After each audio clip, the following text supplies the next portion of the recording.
Ross there. Ross Tucker, football podcast. You can follow him on social media at Ross Tucker. And he has the Army Air Force game on Saturday. Then he'll be in Tennessee. It'll be the Titans and the Chargers kicking off at 1 Eastern. Busy man. Let me start with tonight, Ross. Ravens favored by 7.5. That number surprise you at all? A little bit. A little bit it does. I'll tell you why. A couple different reasons. Number one, the Dolphins looked really good on Sunday. And I don't know if that had more to do with the Dolphins or the Falcons just laying an egg, but you still had a team on the road against a decent opponent in the Falcons, and the Dolphins took them to the woodshed. Now they're playing at home on a Thursday night. And think about what we've seen in recent weeks from some of these road teams on Thursday nights. It hasn't been pretty. You know, the Steelers defense a couple weeks ago against the Bengals, they weren't able to hold up. You know, we've seen a lot of weeks now where the road team on these short weeks has not been up to it. The Vikings last week against the Chargers, I called that game for Westwood 1. That was a disaster. And then the Lamar Jackson factor, Dan. I know he's playing. I know that's why the Ravens are big favorites, but he wasn't healthy enough to play 4 days ago. They didn't play him 4 days ago in a game they desperately needed. So you just wonder, you know, is he 100%? Can he be full throttle with that hamstring? So it does surprise me a little bit, yeah. Can Mike McDaniel win his way out of this mess and save his job? I doubt it. I mean, he can, you know, if they win out the rest of the season, sure. Do I think that's going to happen? No. I think it's surprising that they were able to play as well as they did against the Falcons. I got to be honest with you, Dan. I kind of thought, I don't want to say that those guys had packed it in, but I kind of thought the Dolphins, number one, were going to be sellers at the trade deadline, and they still might be with edge rushers like Jalen Phillips or Bradley Chubb. But also, it felt like everybody knew that Mike McDaniel was getting fired and that Stephen Ross just wasn't doing it because he didn't want to take the chance that an interim head coach would have a lot of success and that they would feel compelled to hire him. But it kind of felt like Mike McDaniel was a dead man walking. He probably still is. So kudos to the Dolphins players and leaders for the way they played on Sunday. I mean, they fought for him if that's why they were playing. And I guess, you know, they still are keeping this thing alive if they can get some momentum. I doubt it, but we'll find out. The Falcons, and I've used this comparison, and maybe it's unfair, but they're kind of the Chargers of the East Coast or the South, where every year we go, man, they got weapons. Man, they're going to be good. Now, I know the Chargers have had injuries, but I mean, how do you explain the Falcons? I can't. I mean, they lost 30-0 to the Carolina Panthers earlier in the year. You know, Dan, I have a betting podcast, the Even Money betting podcast. The Falcons are banned. They're on my banned list now. Okay? Every time I'm like, okay, I start to believe in the Falcons and I place a bet on them on the show, they end up totally laying an egg out of nowhere that you're not expecting. So they're on the ban list. You know what I really don't understand? If you ask the running backs around the NFL, and look, Jonathan Taylor's having an amazing year, but you talk with like Saquon and some of these guys, they are blown away by Bijan Robinson. That should be the focal point of the Falcons offense every week. They should do with Bijan what Kyle Shanahan does with Christian McCaffrey. And yet there will be these games like this past Sunday where what did Bijan have? Get the ball 7 times in the game? I mean, that should just never, ever happen. And I don't know how the Falcons allow it to. All right, you got the Chiefs against the Bills, and I know we want to make this a rivalry. It was kind of like the Red Sox and Yankees many, many years ago when the Yankees kept beating the Red Sox, and I said it's not a rivalry until the Red Sox win. Buffalo can win the regular season, but this isn't a rivalry until you win in the postseason, in my opinion. You agree? I do agree. You know, it reminds me of when I was playing. Dan, this is Peyton Manning and the Colts against Tom Brady and the Patriots.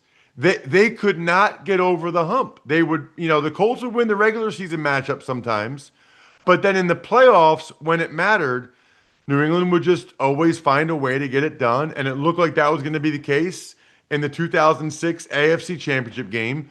And then the Colts said enough was enough. And they made enough plays to win that game and then go on to win the Super Bowl. I thought maybe that would be the case with the Bills in the postseason last year. I thought it was a great opportunity. They weren't able to do it. And on some token, do you know the Bills have beaten the Chiefs in the regular season every year but one? And then the Chiefs beat the Bills in the playoffs. So on the one hand, Dan, I think some Bills fans probably look at it and say, you know what? I'd rather lose to them in the regular season, give us a better chance in the playoffs. The problem with that is the Bills now have competition in their own division. They haven't had it in a while, and now they're going to be fighting, tooth and nail to the death now against the New England Patriots. So they can't afford to lose this game and say, we'll beat them in the playoffs. You lose this game, now you're looking up even further at the Patriots in the standings. We're talking to Ross Tucker, the Ross Tucker Football Podcast, and you can follow him at Ross Tucker NFL. You've got Air Force and Army on at noon Eastern on Saturday. Then you get on a flight and you go to Tennessee for the Titans and the Chargers. I've said this. I'm kind of on the warpath with this. If Cam Ward had a better social following, like if he was more popular, I think people would be talking more about how bad he's played, sort of like they did with Caleb Williams, because Caleb Williams he got clicks. Cam Ward doesn't get clicks, but he's the number one overall pick in the draft. And I find that interesting that if Caleb Williams was in Tennessee and was having these numbers, we'd be crushing Caleb Williams. We don't even talk about Cam Ward or the Titans. Why? I don't know the answer to that, but I wonder that myself. I think a big part of it, he was really only on the college football scene for 1 year. What he did at Incarnate Word, nobody even knew about.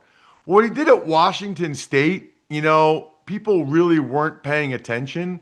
Most people didn't know who Cam Ward was until he was playing last year for the Miami Hurricanes. Whereas Caleb Williams was the number one high school player in the country.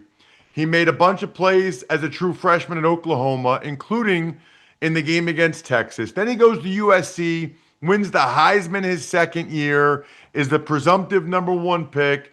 Even Shedeur Sanders got a lot more attention and a lot more clicks than Cam Ward. He's just kind of been under the radar, and then he didn't go to a big market team. He didn't go to the Bears or an LA team or the Giants or the Jets. He went to the Titans. So you have this combination of a guy that's been overshadowed in college by the Caleb Williams and Jaden Daniels and even Shedeur Sanders. And then he goes to a team that's not good at all in one of the smallest markets in the NFL, and people don't talk about him much. And I think that's why it's going under the radar. What I don't know, and I'm curious about, is if we had flipped Caleb Williams and Cam Ward. So Cam Ward's in a major market like Chicago. Caleb Williams is in Tennessee. Certainly, there would be a little bit closer, but I still don't know how much. The Lions got that blueprint of, they're signing up people before it's time for, that bill to be paid. They've done that with Goff. They did that with Penny Sewell. They do that with Aiden Hutchinson here. That's a big number for Aiden Hutchinson. That catch your attention? It's a huge number. Two things caught my attention. Number one, this is very rare in the NFL. He benefited from getting hurt. He did. Because if Hutchinson doesn't get hurt, Dan, they sign him shortly after the season because he's after his third year, so they can give him an extension. And that's what they've been doing with these core guys that they really like, and rightfully so.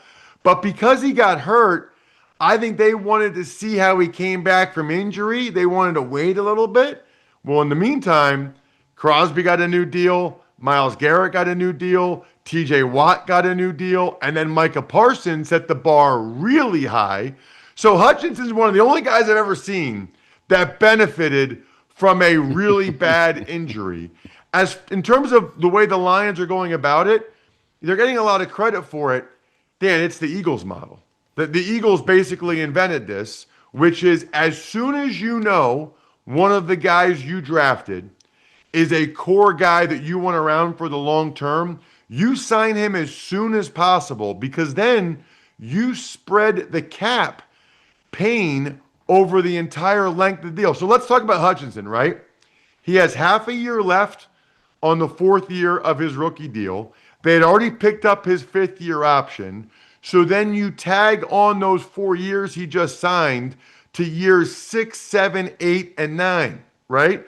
So it's a big number, but the cap pain will be spread out over 5.5 years, including the big signing bonus now, as opposed to just the 4-year extension. It makes it a lot easier to have a lot of talented guys on your roster. It's why the Bengals and the Cowboys keep screwing up and have all these type of cap issues, and why teams like the Eagles and the Lions, they get way ahead of it. Now, the negative is if those guys start to get hurt or those guys start to play poorly, you're stuck because you prorated so much of that money out over future years. You cover college football. I'll leave you with this. The Louisiana governor, Jeff Landry, told reporters yesterday that LSU athletic director Scott Woodward would not be involved in the coaching search, and saying that he would let President Donald Trump do it before the athletic director. What could go wrong in this situation, Ross?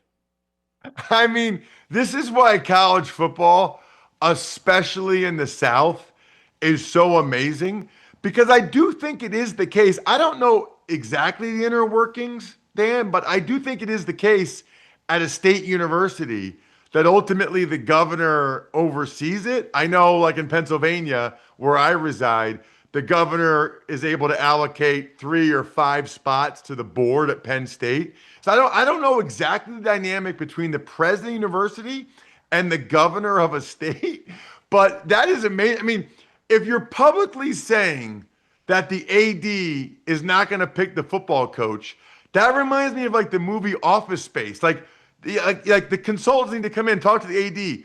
What is it would you say that you do here? Like if you don't pick the football coach, you might as well just fire the AD. I don't even know what he's doing anymore if he's not the guy picking the football coach. Safe travels. Great to talk to you. Have a good weekend. Always. Thank you so much, Dan. Ross Tucker. We love him. Ross Tucker Football Podcast, and follow him at Ross Tucker NFL. He's got Chargers at the Titans on Sunday, Army at Air Force on Saturday. Take a break. Last call for phone calls. What we learn, what's in store tomorrow, right after this.